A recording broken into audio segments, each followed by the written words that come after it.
Vítám vás u dnešního videa. Dneska vás tady zase vítá Pepeper a dneska jsme se jeli podívat na tuhle rozhlednu. Tak já vám ukážu, jak to na ní vypadá.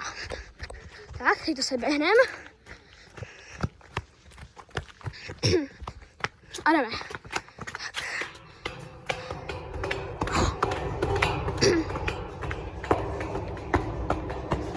Takže už jsme vyšli na nějakou tu část a musíme ještě trochu ujít.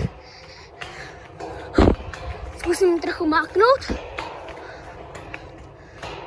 Takže lidi, ale už tam skoro za chvilku doufám budu.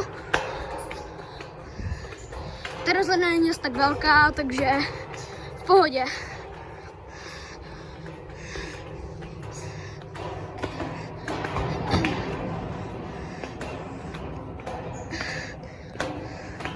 Tak lidi, už jsme v prvním patře. Tak dívejte, tady je výhled. Hezký. Tady to ukážu pohled dolů. Husté, co? Tady je výhled na Salaš. A jestli vás to zajímá, tak půjdeme ještě výš. Tak už jdu na výš ještě.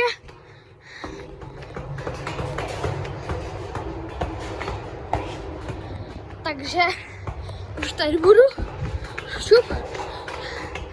Už jsem tady. Tak úplně na vrchu. Vidíte, nade mnou už nic není. Tady vidíte ještě hezčí výhledy. Tady je cesta, po které jsme přišli. A tady jsou hory kolem nás. Takové.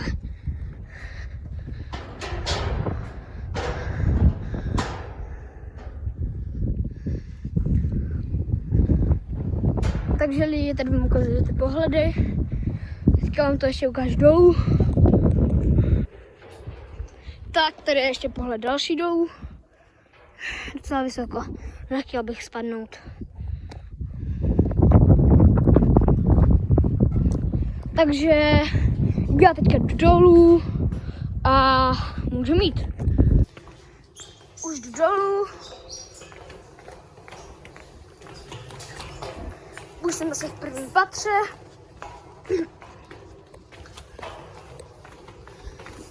Tady jsou nějaké ty konstrukce.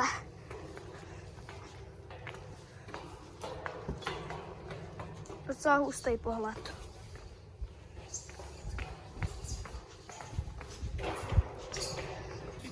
Tak lidi, už jsem skoro dole, už zbývá jenom pár schodů.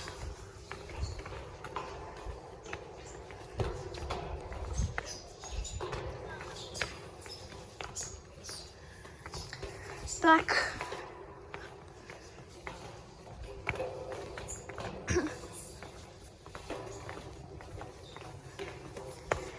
A už jsem dole lidi. Takže tohle byla rozhledna Salaš. Je fakt velká. Určitě hoďte odběr, like, zvoneček a sledujte mě na mém kanálu Pepeper. Tak čau lidi a zase se někdy uvidíme.